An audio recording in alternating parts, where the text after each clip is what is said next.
네, 이제 송재경 대표 모셔서 또 시장에 대한 이야기 좀 나눠보도록 하겠습니다. 사실 이번 주 같은 경우는요, 대통령의 날로 한 주의 시작 미국이 휴장으로 출발을 합니다.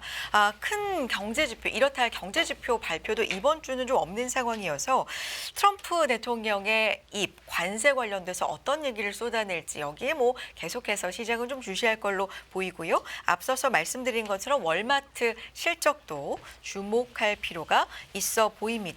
대형 경제지표 발표는 없는데 S&P 글로벌이 발표하는 미국의 2월 제조업이나 비제조업, 서비스업 쪽의 PMI는 좀 영향을 미칠 가능성이 있습니다. 아시다시피 50 밑으로는 좀 위축 국면, 50 위로는 확장 국면을 나타내는데 1월 경우에는 제조업이 확장으로 전환이 됐었습니다. 그러니까 50 위로 전환이 됐었기 때문에 오히려 서비스업이 좀 주춤하고 제조업이 살아나는 흐름이 있었거든요. 그런데 이번에는 어떻게 나올지 좀 주목해 볼 필요가 있어 보이고요. 금요일에 미국의 소비 지표가 좀 급감한 걸로 나온 가운데 20일 발표되는 월마트의 4분기 실적도 주목해 보도록 하겠습니다. 자, 시장 얘기 좀 나눠 보도록 할까요? 디멘전 투자자문의 송재경 투자부문 대표 나와 계십니다. 송재경 대표님 어서 오세요. 안녕하세요. 네, 안녕하세요. 네. 자, 지난주 흐름 좀 살펴보도록 하겠습니다. 일단 계속해서 트럼프 대통령이 입에 주시하는 흐름은 계속되는 것 같은데 취임한 지는 아직 한 달이 안 되는 것 같고요. 당선이 된 지는 한 100일 정도 이제 됐나요? 벌써 그렇게 됐죠. 11월 네. 4일, 5일이 네. 시점이니까 그러네요, 대략. 그동안의 흐름 어떻게 보셨습니까? 기본적으로 네. 트럼프 트레이드라고 불리는 트럼프가 되면 수혜를 볼 거다라는 것들은 되돌림이 이제 거의 다 끝나고 이제는 좀 뭐랄까요. 이제 그런 측면에서는 좀 냉정을 되찾았다 네. 봐야 될 것 같고 두 번째로는 적어도 시장은 트럼프 관세 예상 밖으로 빨리 나온 지난 주말에는 이제 VAT까지 그 소위 부가세까지 네. 절대 못 받을 만한 얘기를 이제 꺼내기 시작한 거죠. 다른 나라들은 불가능하거든요. 받을 수가 없거든요. 왜냐하면 세수의 거의 20%가 다 넘기 때문에 우리나라도 그렇습니다. 21%, 유럽도 그렇고. 그리고 사실 논리적으로도 말이 안 되는 건데 아무튼 트럼프니까 이제 그걸 꺼낸 거고 트집을 잡는 건데 어쨌든 그러한 모든 것을 적어도 시장에서는 어떤 신호와 소음이라고 두 개로 구분하면 소음으로 받아들이고 있다. 예, 그래서 소음이란 거는 어차피 그 시간이 지나면은 없어지는 거잖아요. 그래서 적어도 그러니까 이게 현실화 될지 여부하고 상관없이 적어도 시장은 그것을 소음으로 받아들이고 자산 가격이 변하고 있다라는 게 이제 첫 번째고요. 네. 두 번째는 제가 작년 12월 달부터 계속 줄창 말씀드린 게 미국보다는 우리나라를 포함해서 다른 나라들이 더 나을 거다. 미국이 이제 워낙 그 사이에 올해 빨리 많이 달렸기 때문에 적어도 지금 연초 이후의 흐름을 놓고 보면 지난주도 그렇지만 그 흐름은 확실히 맞다. 이제 미국 예외주의가 좀 끝나고 가고 있는 것 같다라는 느낌은 이제 확실히 받고 실제로 그게 성과로 나오고 있다 보셔야 될 것 같은데 첫 번째 차트를 보시면 지난 한 주 연초 이후 놓고 보면 제가 이제 지역별로 MSCI 이제 지역 그다음에 국가 그 지수 ETF를 가지고 제가 비교를 해드린 건데 보시면 그냥 연초 이후를 보시는 게 제일 눈에 잘 들어올 것 같아요. 보시면 중국이 14%로 제일 최고. 지난주에 그 홍콩 항생 지수가 지난주에도 7% 올라가면서 2주 연속 어마어마한 성과를 좀 내고 네. 있습니다. 그다음에 유로존 그 사이 좀 많이 쩔었고 특히 여기에 이제 독일이 최선두입니다. 네. 그래서 독일 유로존 지수가 12% 압도적 위에 있고요. 그다음에 미국을 제외한 세계 지수 이것이 이제 그 다음이다라는 것이 의미 있고 신흥국 그다음에 세계 안에는 미국이 70% 들어가니까 그다음에 미국 그다음에 중국을 제한 신흥국 작년 같은 경우는 중국이 들어간 ETF는 피하자라는 얘기를 네. 제가 그 얘기도 소개시켜 드렸는데 올해 와서는 정반대로 중국과 유로존 유럽이 아이러니하게도 지금 가장 앞서가고 있으면서 말씀드린 대로 트럼프 관세에 대한 적어도 면역력을 당장은 좀 보이고 있는 그런 상황에서 우리나라도 한 연초 이후에 한 18% 이 정도 올라오면서 저희 중간쯤은 껴 있습니다. 그래서 전반적인 흐름 자체는 2년 반 이상 달렸던 미국 예외주의, 길게 보면 한 15년 이상 달렸던 미국 예외주의가 어느 정도 이제 그 고점에 다다른 거 아닌가라는 생각을 해볼 수 있는 좀 변화가 연초 이후 한 2달간 나타나고 있다 이렇게 말씀드립니다. 중국과 유럽의 주가가 양호하고 뭐 짧게 일주일도 그렇지만 연초 이후에도 단연 뭐 중국이 15% 가까이, 유럽도 유로존도 한 13% 가까이 이런 지금 퍼센테이지를 볼 수가 있는데 여기에는 우리가 딥시크 얘기를 안 할 수가 없는데요. 그 이후에 중국의 주가가 조금 더 좋아진 겁니까? 그러니까 테크 중심으로 중국도 좋을 때 가고 있다 이렇게 봐야 돼요? 아니면 다른 쪽으로도 중국은 좀 양호합니까? 제가 이제 전 세계적으로 1, 2등이 중국과 독일이라고 말씀드렸잖아요. 일단은 매크로 관점이나 그런 큰 그림에서 관점에서 보면 두 나라에 대한 기대가 두 가지입니다.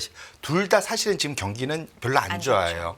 그럼에도 불구하고 두 나라에 대한 가장 큰 기대는 중국은 최대 부양책 계속적으로 나오고 있고 앞으로도 더 나올 거라는 기대. 독일은 지금 선거를 앞두고 있는데 독일이 워낙 1, 2차 세계대전을 거치면서 그 고생했던 그다음에 하이퍼 인플레이션을 겪었던 고생 때문에 그 적자, 재정 적자에 대해서 엄청나게 알레르기 반응이 있습니다. 그래서 헌법으로 아예 막아놓고 있거든요. 근데 신임으로 새롭게 정권을 잡으려는 정당에서 이걸 좀 풀어줄 수 있다라는 그러한 그 정책들이 얘기가 되고 있습니다. 그래서 만약 그렇게 되면 독일이 사상 처음으로 2차 세계대전 처음으로 재정 적자 폭을 좀 늘릴 수 있다라는 거. 늘 이에 나라는 균형 재정을 늘 하던 나라인데 재정 적자를 낼 수 있다는 측면에서 놓고 보면 독일에 대한 그러한 또 부양책, 결국 중국과 예상되는 부양책을 미리 주가에 반응하는 측면이 있다 보셔야 될 것 같고 두 번째로는 말씀 주신 대로 기술주에 대해서도 그 사이에 워낙 미국 나올러 가고 중국 같은 경우는 그 사이 많이 힘들었다. 중국 기술주들이. 차트를 보시면 지난주에 제가 나와서 QQQ, CQQQ 말씀드렸습니다. QQQ는 나스닥 100이고 중국의 나스닥 100 같은 거, 중스닥 100이라고 해야 될까요? 아무튼 이런 CQQQ가 이제 붉은색 선인데 지금 보시면 2020년 1월 이후 2020년 초부터 코로나 직전부터 시작해서 지금까지 보면 대략 미국이 한 2.4배 더 올랐습니다. 그러니까 보시면 한 140%, 150%를 올랐고 상대적으로 CQQ는 마이너스 10%가 넘어요. 그러니까 결국은 두 개의 격차가 지금 한 150% 차이 나면서 140% 차이 나면서 실제로 하면 2.4배 정도 차이가 나는 거죠. 똑같이 들고 있었으면 중국 기술주 들고 있으면 정말로 마음 고생 많이 한 거죠. 남들 올라갈 때 못 올랐으니까. 하지만 이게 워낙 격차가 많이 벌어졌는데 중국에 대한 정책 부양감, 경기 부양감 플러스해서 말씀 주셨던 딥시크를 포함해서 자체적으로도 그러니까 중국 내 기술주들이 중국 내의 내수만으로도 먹고 살 수 있겠네. 왜냐하면 딥시크에서도 보여줬지.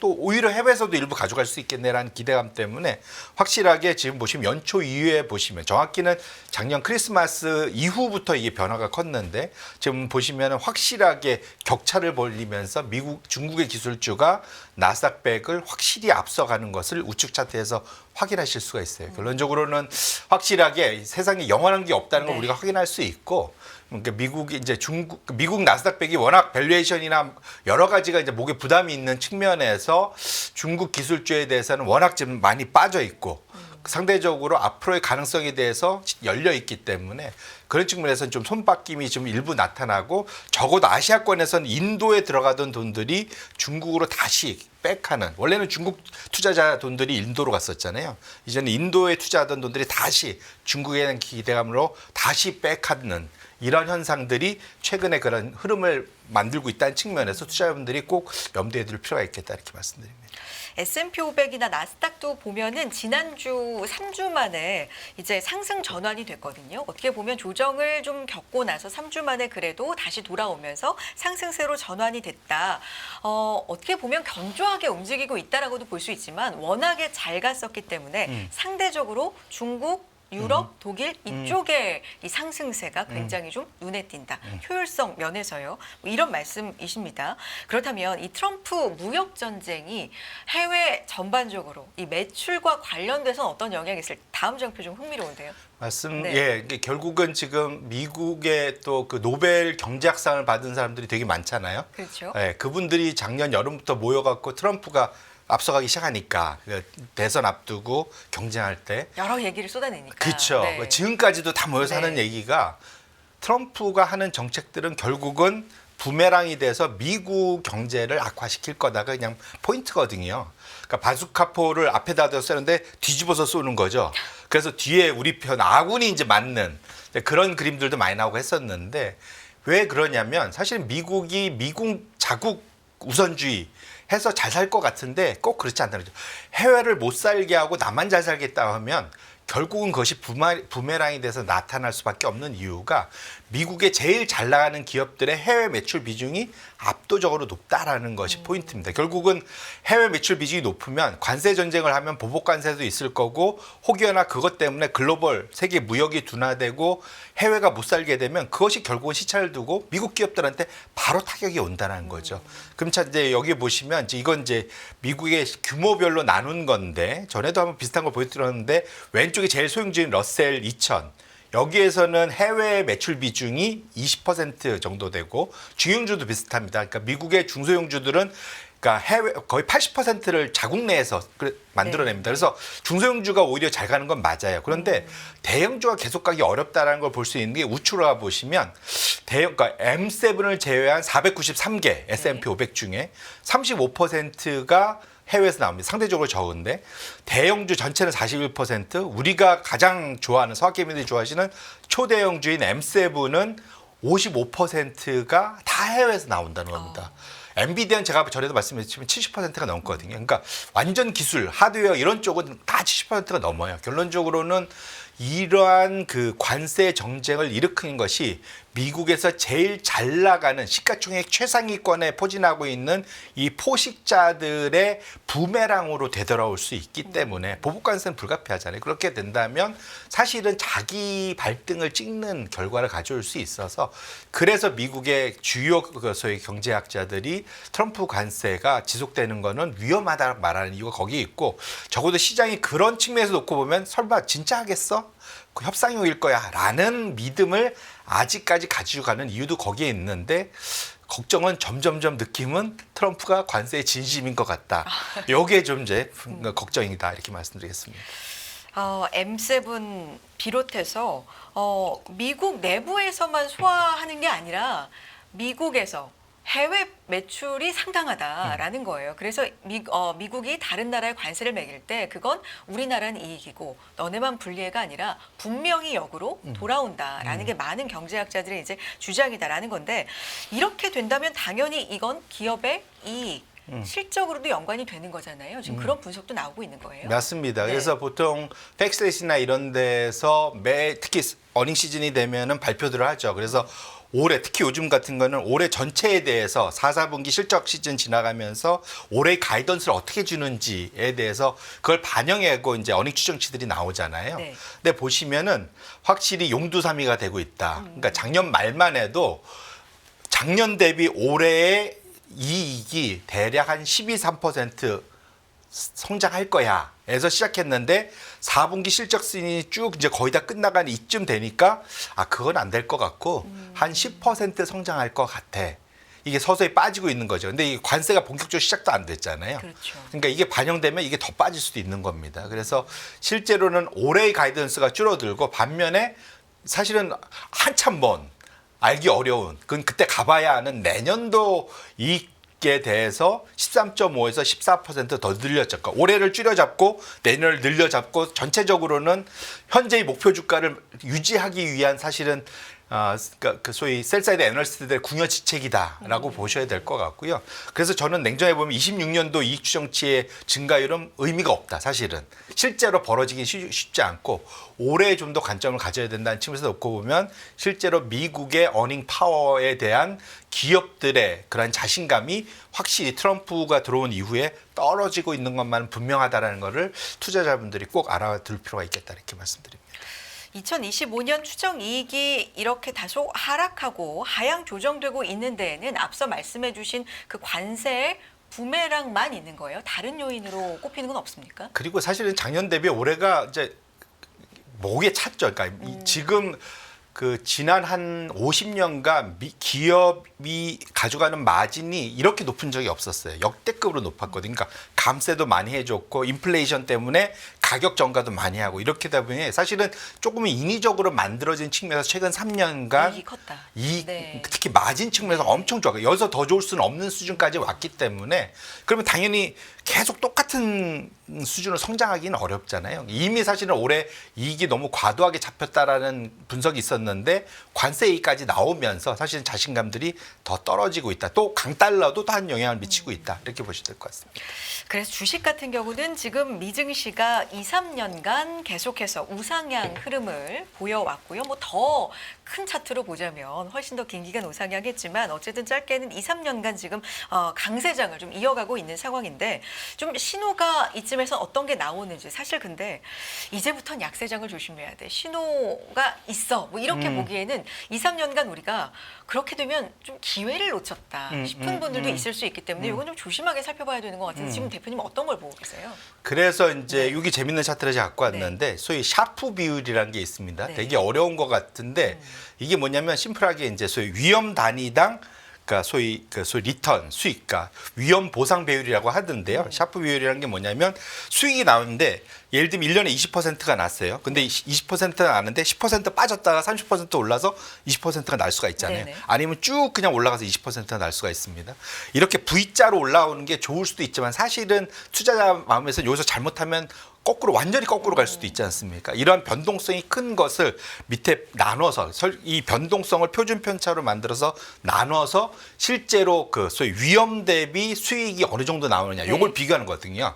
같은 10% 20% 해야 하더라도 그것이 보면 샤프 레이셔가 위로 올라가는 건 얘기는 큰 낙폭 없이 변동 없이 주가가 계속 좋은 상승을 보였다라는 걸 의미하고 그것이 과거 평균 수준까지 상당히 고점 수준까지 많이 올라왔다. 이게 이제 아래 1년 샤프 비율이다 보시면 될 건데 흐름이 지금 이제 그 능선을 고점을 만들려는 폼을 좀 잡고 있지 않습니까? 네. 과거에 이 정도까지 큰 변화 없이 위험 없이 상승률을 보였다면 그 다음부터는 확실하게 둔화되더라. 변동성이 커지고 빠진다라는 걸 의미하고 실제로 위에 S&P 500을 보시면 항상 그 시점에서 꽤 의미 있는 조정이 있었다는 걸 확인하실 수가 있습니다. 그래서 지금 상황에서 놓고 보면 지금 여러 가지 측면에서 대외적인 소위 기업 자체 내의 외부적인 그런 매크로 이슈나 미국 기업들한테는 트럼프 관세나 어려움이 있는데 그 사이에 주가도 많이 올라와서 상대적으로는 그 사이 변동성이 너무 없었기 때문에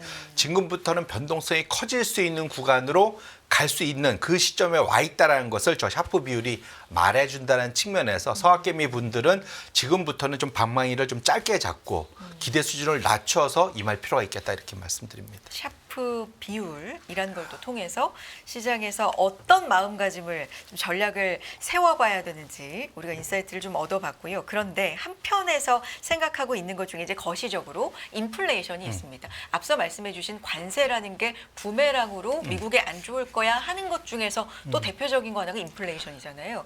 겨우겨우 좀 잡혀가게 해놨는데 이거 다시 튄다라는 마음이 요즘 계속 있는 거예요. 그걸 기대 인플레이션으로 우리가 한 일주일 전인가요? 좀 놀란 가슴이 있던 때가 있었습니다. 차트 좀 볼까요?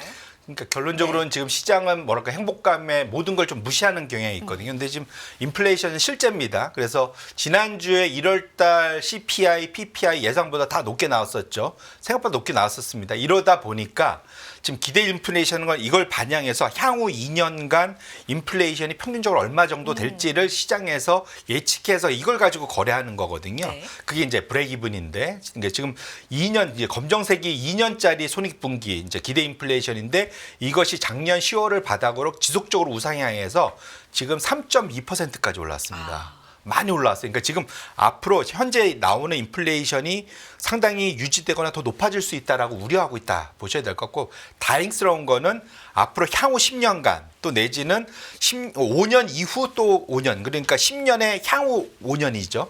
두 개는 한 2% 초중반대에 좀 멈추고 있어서 다행이긴 하지만 적어도 좀 트럼프가 와서 본격적으로 시장을 회집고 다니는 요 시점에서 기대 인플레이션이 올라가는 것 자체는 상당히 부담스럽다. 연준 입장에서는 움직일 수 있는 룸을 완전히 거의 봉쇄하고 있다는 측면에서 놓고 보면 연내의 금리 인하 가능성이 점점 물 건너 가고 있는 그런 상황으로 가고 있는 것만 분명하다 이렇게 말씀드립니다. 그런데 지난주에 보면요, 대표님, 인플레이션은 올라가고 그래서 물론 여러 가지 분석들이 있어요. 이게 PC하고는 좀 연관이 없는 요소들이 많았다. 뭐 이런 분석도 물론 있기 때문에 잘 봐야 되긴 하지만 인플레이션은 올라가는데 소비가 약간 또 위축되는 걸로 나와서 이게 서로 균형을 이루면서 그래도 연내 두 번은 하지 않을까까지가 지난주 후반의 마무리였거든요. 시장의 반영이. 이게 상당히 좀 혼재도 있는 것 같아요. 맞습니다. 그래서 네. 말씀 주신 게 CPI, PPI 나올 때까지만 해도 두 번은 나올 거다 했는데 네. 주말까지 가서는 한 번으로 완전히 줄었어요. 이제 일단 한 번으로 줄었고 지금 분위기 봐서는 아마 일단 적어도 상반기에는 아예 없다라고 얘기를 하고 있는 것 같고요. 그다음에 사실은 걱정하는 거는 말씀 주신 대로 소비가 줄어온 건 12월에 거꾸로 너무 셌어요. 그때 트럼프 관세에 대한 우려 때문에 그때 말씀드린 내구 소비재가 미리 땡겨서 산 것들이 있었다고 제가 말씀드렸잖아요. 이게 바로 1월 달 소비에 좀 나타났다 봐야 될 것 같고 이후로도 좀 보긴 봐야 될 것 같습니다. 그런데 어쨌거나 중요한 거는 이것이 소비가 둔화돼서 물가가 잡히는 데는 시간이 걸리거든요. 이게 그건 이럴 표현이지만 그걸로 마음 안도하면 하면 안 되고 그 얘기는 기업 매출에 치명타가 됩니다. 소비가 사실. 준다는 거죠. 예, 네. 그 얘기는 별로 좋은 그걸로 마음의 위안을 얻어서는 안 된다 봐야 될 것 같고요. 적정한 인플레이션 있는 건 사실 좋습니다. 지금 높아서 문제인데 사실은 시장에서 걱정하는 건 이겁니다. 사실은 최근 들어서 이거 재작년에 좀 나왔었다가 사람들이 말도 안 돼 그랬는데 다시 또 이 얘기가 나와요. 이게 뭐냐면 1970년대의 두 번의 인플레이션 그러니까 낙타 등을 그렸던 이 궤적을 지금 이 파월 연준 하에 지금 인플레이션이 다시 겪고 있다라는 거고요. 그러니까 아니 그 연도가 약간 헷갈리는데 밑에 네. 가로축이 연도잖아요. 네. 1966년부터 해서 1982년까지인데 그 위에 보면 2014년부터 2030년까지니까 지금 그대로 이렇게 약간 비슷한 흐름 겹쳐지게 그려진다라는 거네요. 맞습니다. 예, 그러니까 중간에 네. 섣불리 그러니까 이때가 뭐냐면 네. 소위 아서번스라는 당시에 그 지금 악명이 높은 연준 의장이 너무 빨리 금리 인하를 하면서 인플레이션을 자극해서 더 큰 인플레이션을 갖고 왔었던 과거의 1970년대의 그 악몽이 있거든요. 네. 그래서 파월이 뭐 아서번스가 되기 싫었나 이런 얘기 되게 많았었는데 지금 녹색선이 그걸 쫓아서 지금 가고 있다는 거죠. 이게 그래서 지금 현재 2014년부터인 거죠. 예, 그래서 네. 일부 혹자의 경제학자들은 하반기에 오히려 파월이 금리를 인상해야 될지도 모른다. 레리 서머스 같은 경우는 그런 얘기도 합니다, 사실은. 그래서 그렇게 놓고 보신다면 연준의 카드에서 인하 카드는 점점 사라지고 유지 내지는 인상 카드가 남겨질 가능성이 있는 분위기를 좀 가고 있다는 측면에서 물가는 여전히 조심해야 되고 여기에 불을 지르고 있는 게 트럼프의 정책이란 말이죠. 그래서 그렇게 놓고 본다면 지금 상황에서 말씀 주셨던 시장의 안도 기대감, 그다음에 뭐 1월 달의 넘버를 보고 올해 전체를 낙관하는 것 이런 것들은 매우 섣부를 수 있다는 측면에서 여전히 미국의 물가, 그다음에 미국의 금리 이런 것들은 올해 내내 우리한테 두통을 줄 가능성이 있다는 것을 명심할 필요가 있겠습니다. 근데 미국 같은 경우는 지금 뭐 베센트도 얘기하고 있는 것도 그렇고 주택에는 에너지를 이용해서 물가 잡을 거야라고 주장을 하고 있기도 하고 뭐 도지로 대표되는 부서에서는 비용을 상당히 줄일 거야. 지금 뭐 공무원들 대다수 지금 많은 공무원들 뭐 짐 싸라 이런 잘리고 있죠. 네, 통보했다라는 소식들도 많이 들리고 있는 상황. 그러니까 이런 것들이 전반적인 이런 물가를 잡기에는 좀 역부족이다. 서로 플러스 마이너스 이렇게 계산해봤을 때 이런 생각이세요? 제가 그냥 개인적으로 이제 네. 그 사회 초년생이 될 있는 애 아빠로서는 좀 열받더라고요. 뭐냐면 수습 그 연방 공무원 수습 직원 1, 2년이 안 된 사람을 먼저 자르고 있더라고요. 이건 좀 너무하다 싶은데 아무튼 결론부터 말씀드리면 그 도지 그 머스크가 타겟하고 있는 것이 미국 7조 전체 예산의 10%도 안 돼요. 뭐냐면 그러니까 줄일 수 있는 게. 네. 그것도 그러면 10%를 빵으로 만들 수 있냐? 그것도 안 될 거거든요. 그러니까 지금 거의 90%는 무조건 나가야 되는 겁니다. 그래서 10%의 절반 하면 잘한다 이거죠. 사실 그러니까 여기서 재정 적자를 줄일 수 있는 건 분명 한계가 있다 보셔야 될 것 같고요. 근데 두 번째로는 베센트가 에너지 얘기는 많이 했지만 제가 전에도 말씀드렸지만 미국의 에너지 가격은 이미 전체 사용에서 많이 낮아져 있어요. 그러니까 그 전체 그러니까 소비자들이 그 개인이 지출하는 거에 한 3에서 5% 미만, 3% 미만이거든요. 옛날에 1970년대는 8%, 9%였는데 지금은 절반 이하로 내려갔어요. 요거를 조금 더 줄인다고 그 물가에 엄청난 영향, 그러니까 기대 물가에 일부 영향을 미칠 수 있는데 자체 생산도 늘리겠다. 그래서 뭐 이런 것도. 근데 있는 그 거잖아요. 생산도 냉정하게 보면은 이게 해양에서 내야 되는데 우리나라도 이번에 대왕고래 프로젝트가 엎어진 거 아시겠지만 미국의 빅 오일들이 그거 오바마 때도 열심히 빌려줬는데 아무도 그거 안 해요. 안 뚫어요. 이유는 생산성이 약하다는 걸, 경제성이 약하다는 걸 다 알고 있거든요. 결론적으로는 말씀 주신 것에 기대는 분명 있지만 소위 오일 머니가 그쪽으로 투자가 공격적으로 들어갈 가능성은 냉정해 보면 낮게 보고 있어서 거기에 대한 기대감으로 시장이 낙관하기에는 매우 이르다, 이렇게 말씀드리겠습니다. 알겠습니다. 대표님 오늘 여기까지 듣도록 하겠습니다. 디멘전 투자자문 송재경 투자부문 대표 함께했습니다. 대표님 고맙습니다. 네, 고맙습니다.